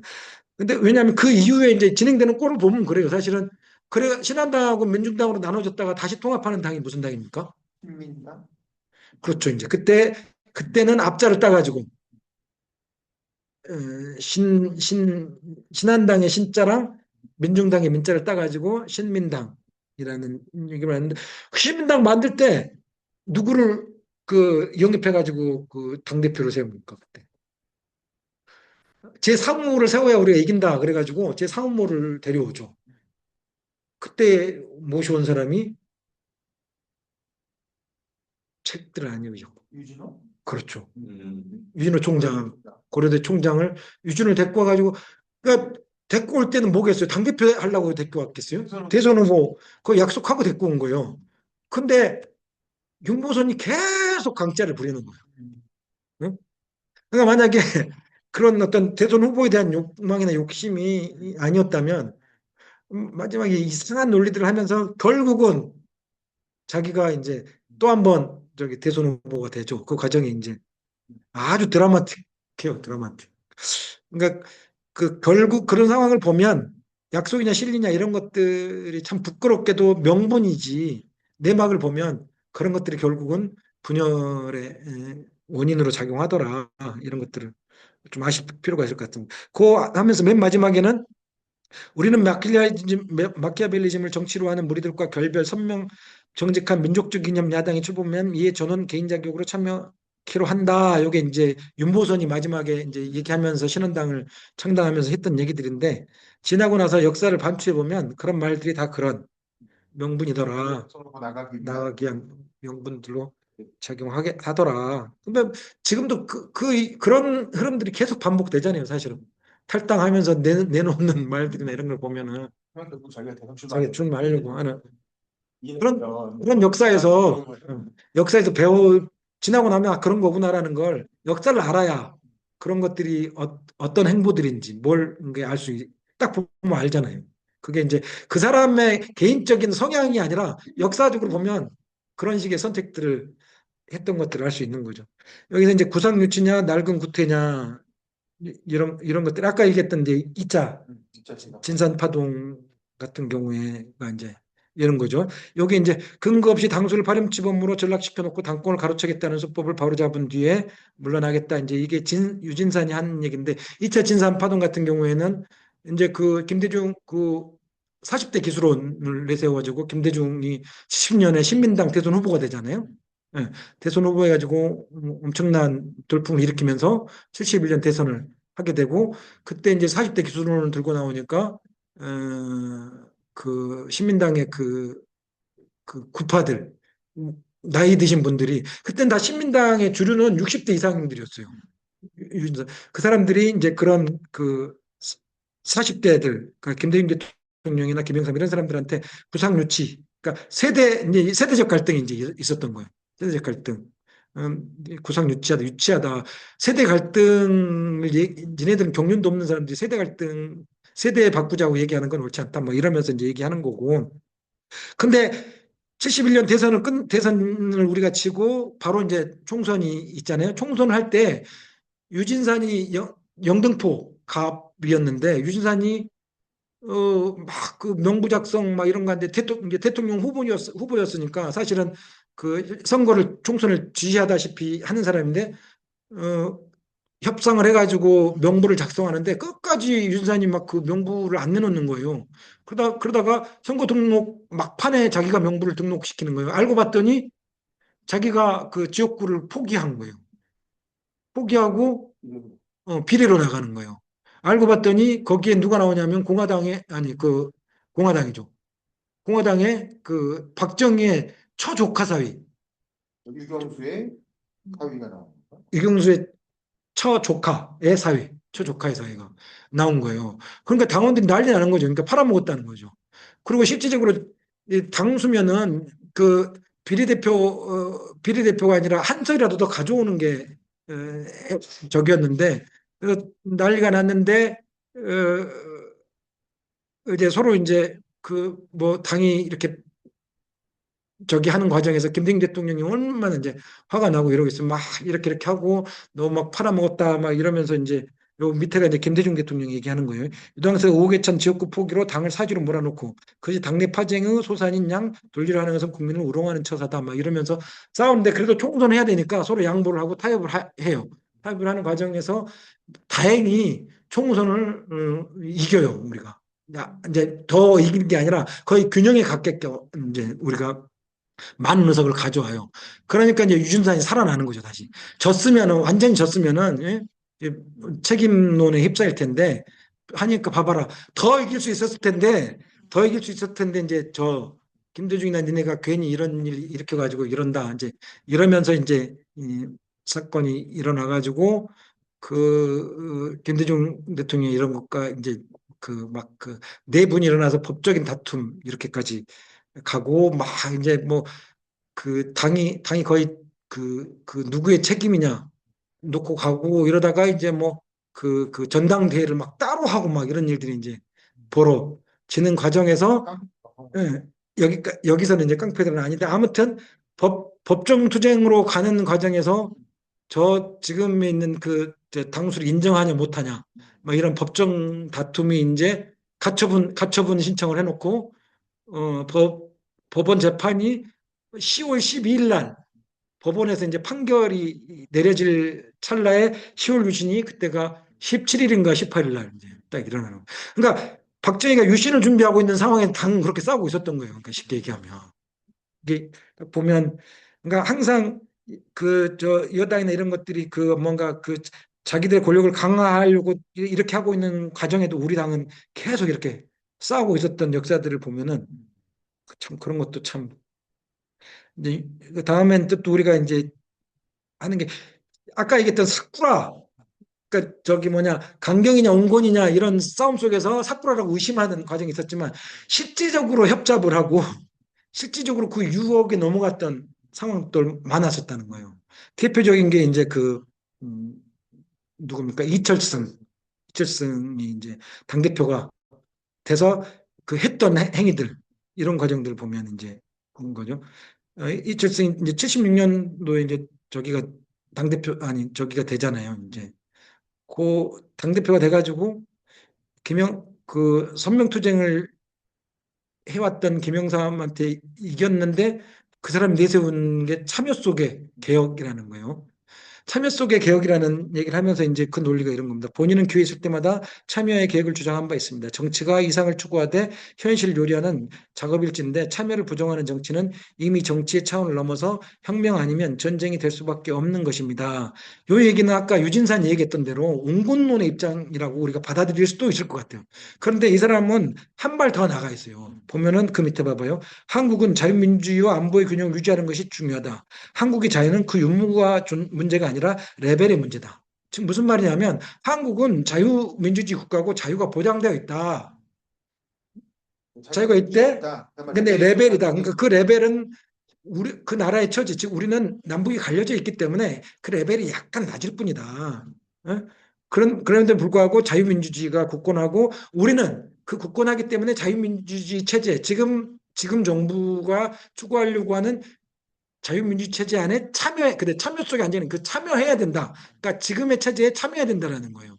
그러니까 협력해야 된다는 근데 그 체제가 자유민주 체제가 아니라 유신 체제였잖아요. 이 사람이 말하는 체제는 그래서 쉽게 얘기하면 유신 체제에 협력해야 된다. 반유신 체제를 해야 투쟁을 해야 되는 상황에 유신 체제에 협력하자는 얘기를 하고 있으니까 그 당내 많은 사람들이 지금 미치고 환장을 노리시죠. 그러면서 이제 그 선명 야당 투쟁 그런 것들 김영삼이 주도돼서 이제 당내 세력들을 구축하게 되고 거기에서 이제 그 78년 당 그 선거에 김영삼이 다시 나와서 되는 과정에서 이걸 보세요. 이번 전당대회는 친유신파와 반유신파의 대결이다.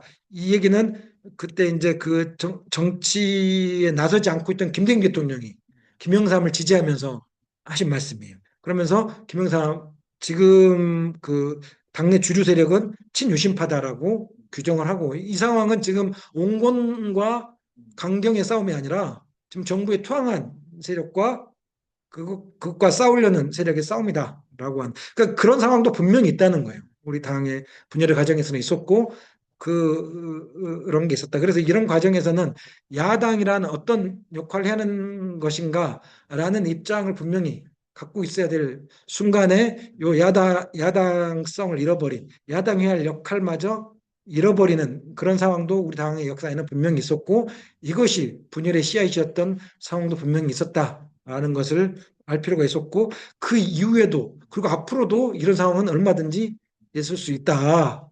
윤석열이 했는데 네. 그 정부랑 협력한 협력한 몇 건이요. 그렇죠. 그 다음에 예를 들면 아니, 그런 것도 있잖아요. 예를 들면 나 이낙연 씨가 어떻게 그 마지막에 김문수 지지를 하고 이런 상황 있잖아요. 이런 것들은 민주당 대표했던 분들이 그러니까 역조사도 한번 해볼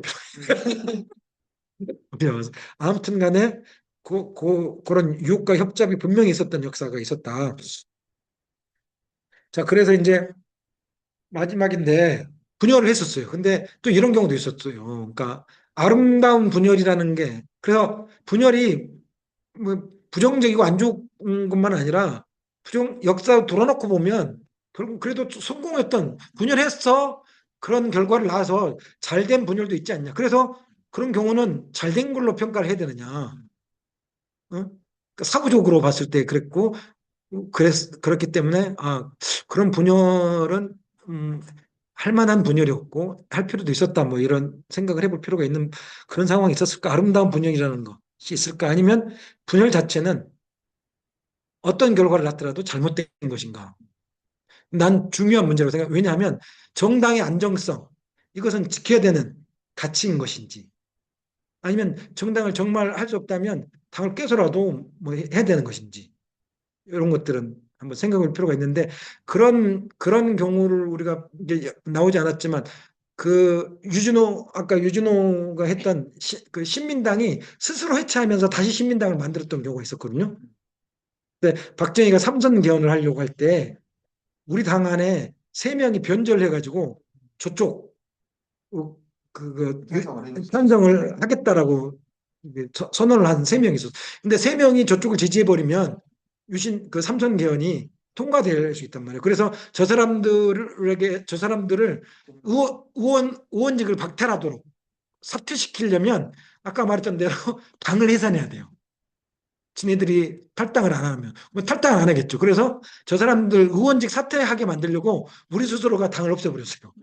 해산 신고하고 바로 다시 바로 다시 정당 신고해가지고 당을 만들었다. 그 엄중한 시국에 우리 스스로가 당을 해체하고 다시 만들었던 이런 역사는 있어요. 그러니까 그런 식의 분열 뭐도 있을 수는 있죠. 근데 그걸 분열이라고 볼 수는 없지만 아무튼 근데 이제 제가 이제 가져온 경우는 이런 거예요. 호랑이를 잡기 위해서 호랑이 굴에 들어간다. 어, 어. 그래서 대통령도 되고 뭐 이랬죠. 김영삼 한번 선당 때. 그다음 3당을 합당을 해서 민자당으로 통합했으니까 그렇지만 어떤 상황이 왔을 때 어? 지금보다는 뭔가 이렇게 계속 야당으로 있는 것보다 권력을 잡아서 뭔가라도 더 나아지게 실적인 권력을 잡는 것이 중요하지 않냐. 뭐 이런 선택을 해야 되는 과정에서 이런 선택을 협력의 근거로서 이런 선택을 해야 되느냐. 이런 것도 한번 고민해 봐야 되고. 그다음에 이 밑에는 지난 1920년 12월 19일에 정기 은퇴 약속을 지키지 못한 데 대해 진심으로 사과 말씀을 드린다. 그러나 국가적 위기와 야당의 기능 마비 바로잡는데 조그만 힘이라도 버텨야 한다는 결론에 도달하게 됐다. 이렇게 김대중 대통령이 복귀하면서 정기 복귀하시면서 얘기를 했고 정기 복귀하고 아무것도 안 했다고 하겠다고 그랬는데 지방선거에 적극적으로 나셔가지고 지방선거를 성공시키셨고 한 다음에 당에 들어오시겠다고 복당을 하셨고 복당을 하는 과정에 복당이 아니라 새로운 당을 아예 만드셨어요. 들어오면 그 당시에 이제 이기택이 민주당 총재라고 했잖아요. 이기택이 안 받아들이려고 그랬거든요. 그리고 들어오면 김대중 대통령이 다음 대선을 나가야 되는데 필연적으로 싸울 수밖에 없어요. 왜냐하면 지방선거하는 과정에서 이기택 후보를 경기도지사 후보를 내세우는데 이기택이 엄청나게 김대중 대통령과 마찰을 일으켰었거든요. 그래서 결국은 자기가 후보 내세우는 사람 내세우고 가지고 결국 경기도지사 선거에서 졌잖아요. 그런 과정에서 들어가면 이거는 분당 가는 수밖에 없어서 김 대통령은 정치 재개를 다른 분당과 함께 정치 재개를 다시 하신 거예요. 이런 건 또 어떻게 평가를 해야 되느냐. 이런 거는. 근데 그렇게 해서 다시 결과적으로는 정권 교체를 하는 과정이 됐으니까 뭐 사후적으로 그렇지만 이런 것도 또 어떻게 평가할지. 근데 실질적으로는 김대중 대통령이 그때 탈당하셔가지고 어, 정당 새정치국민회의 만드시면서 민주당이 엄청난 음, 고통을 받게 돼요. 그래서 통추위나 이런 것들이 만들어서 통치위원들 엄청난 통치도 또 분열되고 이러면서 김 대통령하고 다시 민주당 그때 민주당 남은 세력은 다시 저쪽 한나라당 쪽으로 일부 가고 통추위도 나누어져서 저쪽으로 가고 일부 노무현 대통령 세력들이 이제 김대중 대통령과 손잡아가지고 이제 대선에 나오지 않습니까? 그때 김대중 대통령이 통추위한테 자기가 그때 그렇게 한 거는 잘못된 것이라고 사과를 해요. 그러니까 근데 어쨌든 간에 다시 우리가 정권을 가져오는 뭐 이런 긴 역사를 보면 과정이지만 이런 분열들은 또 어떻게 우리가 이해를 해야 될지 그런 것도 한번 생각을 해볼 필요는 있을 것 같습니다. 그래서 그런 정당들이 이런저런 이유들로 계속해서 당이 분열을 했고 분당을 했다. 그러면 이제 그런 경우에 뭐 우리가 저놈 저지 권력욕 때문에 분당을 하는 것이다. 뭐 이런 식으로 평가는 할 수 있겠지만 사전적으로 분당을 안 하려면 어떻게 해야 되느냐 이제 이런 거잖아요. 이런 건데 저는 그런 방법들을 좀 찾고 이래야 될 건데 핵심적으로는 저는 이제 에, 당이 당이 좀 이렇게 다양성 그러니까 강경론도 있고 온건론도 있을 수 있고 뭐 이 사람을 차기 대통령 만들려고 하는 사람도 있고 이 사람을 차기 대통령으로 만들고 싶은 또 사람들도 있고 이럴 수도 있고 민주주의가 아까 우리가 민주주의를 내세워서 민주당을 만들었다면 민주주의 핵심이 다양성 아니겠습니까? 그리고 190명이나 되는 의원들이 어떻게 한 목소리를 낼 수 있겠어요?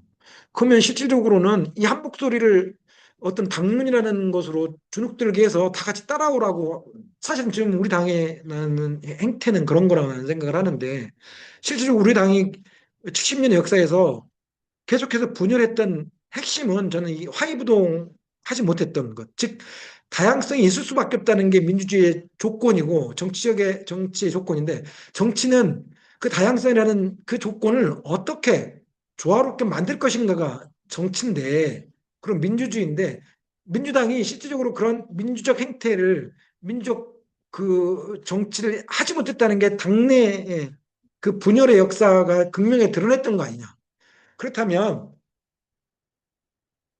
파벌이 됐건 다양한 의견이 됐건 이런 것들을 우리가 정당이 아니고, 아니 파벌이 아니고 정당이라고 하는 이유는, 파벌적 요소들이 있더라도 이것들을 제도와 절차, 어떤 힘으로 이것들 조화롭게 만들 수 있는 것들을, 제도와 절차와 방법들을 갖고 있는 정당이 돼야 그 정말 민주적 정당 아니겠느냐. 그래서 근데 지금 놓고 보면 저는 우리 민주당이 그런 다양성이라는 것을 전제하고, 그 다양성이 조화롭게 어떻게 될 수 있는 어떤 절차와 제도들을 구비하고 있지 못한 이런 거라는 생각이 들거든요. 그래서 어떤 조화로운 조화를 이루기 위한 제도와 절차들을 갖고 있는지를 잘 모르겠어요. 그러니까 뭔가 잘못하면 제명하는 제도는 아주 잘 되어 있는데, 의견이 다를 때 의견이 다를 때 그 어떤